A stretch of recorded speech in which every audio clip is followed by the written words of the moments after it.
Baiklah teman-teman, pada kali ini saya akan menjelaskan apa itu siklus hidrologi. Siklus hidrologi itu merupakan cabang dari ilmu geografi yang mempelajari tentang pergerakan, distribusi, dan kualitas air di seluruh bumi, termasuk siklus hidrologi dan sumber daya air. Siklus hidrologi dimulai dari penguapan air ke udara. Air yang menguap akan mengalami proses kondensasi atau penggumpalan. Nah, penggumpalan tadi akan membentuk gumpalan-gumpalan yang biasa kita sebut dengan awan. Nah, kemudian awan itu akan turun ke bumi dalam bentuk hujan dan salju. Itu disebabkan oleh perubahan iklim dan cuaca. Butiran-butiran tersebut akan turun, ada yang langsung ke permukaan tanah atau disebut dengan infiltrasi, dan ada juga yang mengalir sebagai aliran permukaan.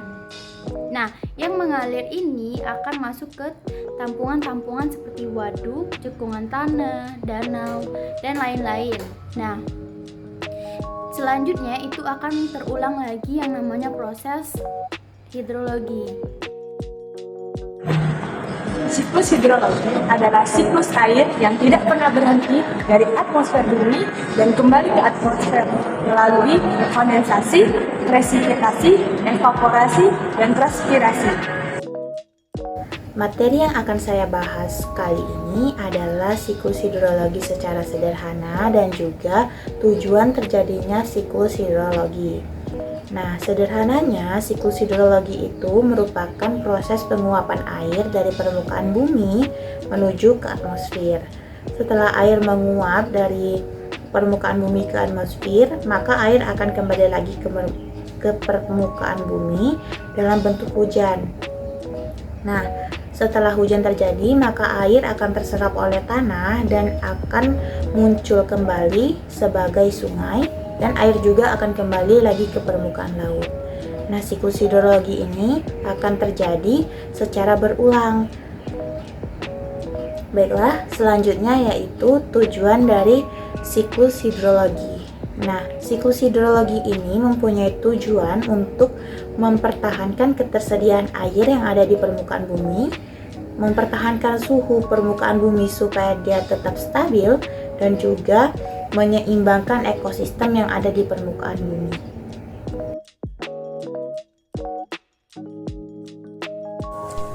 Siklus hidrologi terjadi melalui beberapa proses yang dipengaruhi oleh gejala meteorologi dan klimatologi, yaitu antara lain: yang pertama ada evaporasi, merupakan air berubah menjadi gas melalui penguapan dari berbagai sumber air seperti danau, sungai, laut, dan sebagainya.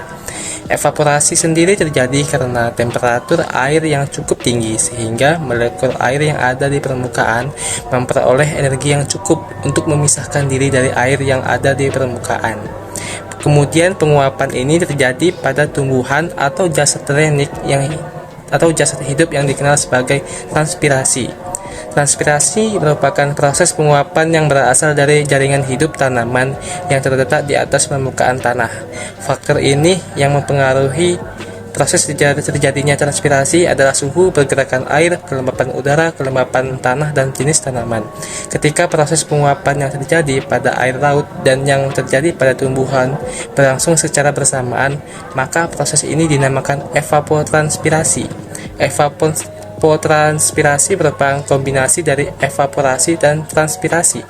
Ketika uap-uap air akibat evaporasi dan air transpirasi, maka pada suatu ketinggian, maka uap air akan mengalami kondensasi atau disebut dengan pengembunan. Kondensasi adalah uap air berubah menjadi titik-titik air atau pengembunan yang dikarenakan penurunan suhu. Partikel titik-titik air kemudian saling berdekatan dan membentuk awan.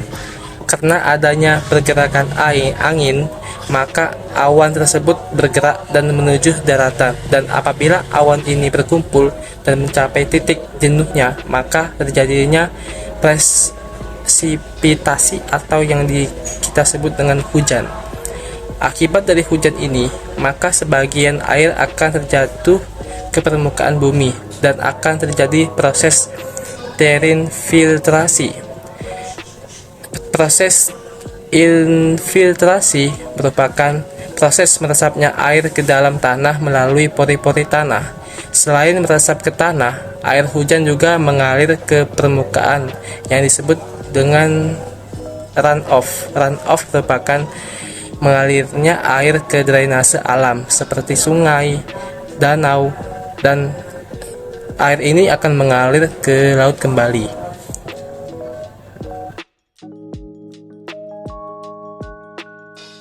Di sini saya akan menjelaskan tentang siklus hidrologi pendek.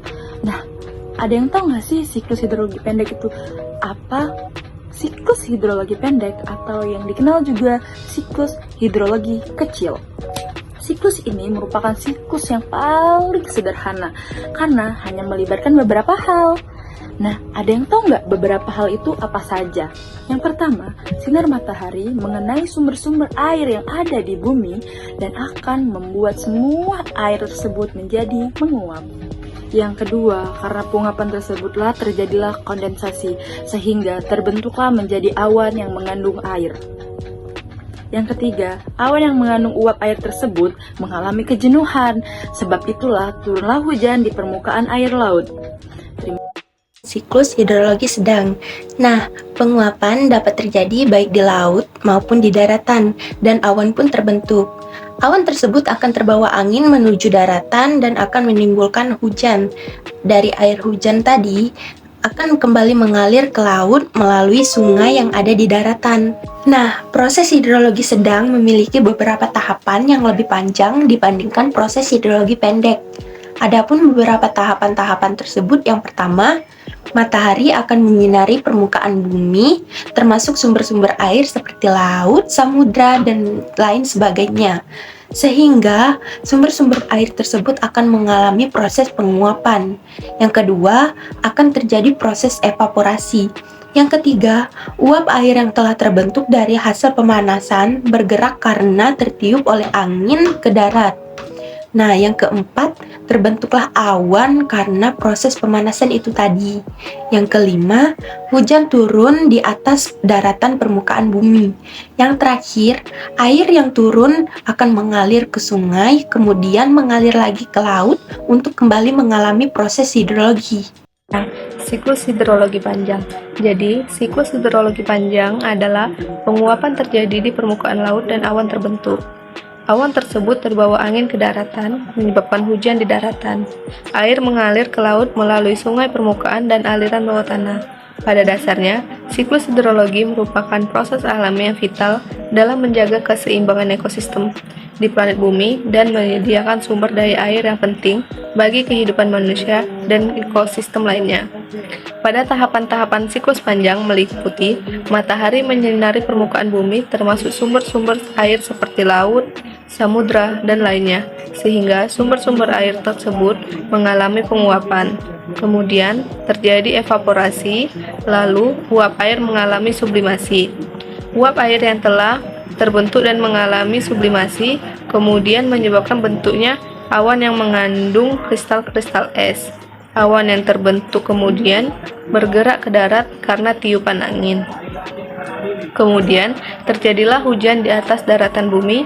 Air yang turun di daratan akan mengalir ke sungai, kemudian mengalir lagi ke laut untuk mengalami siklus hidrologi.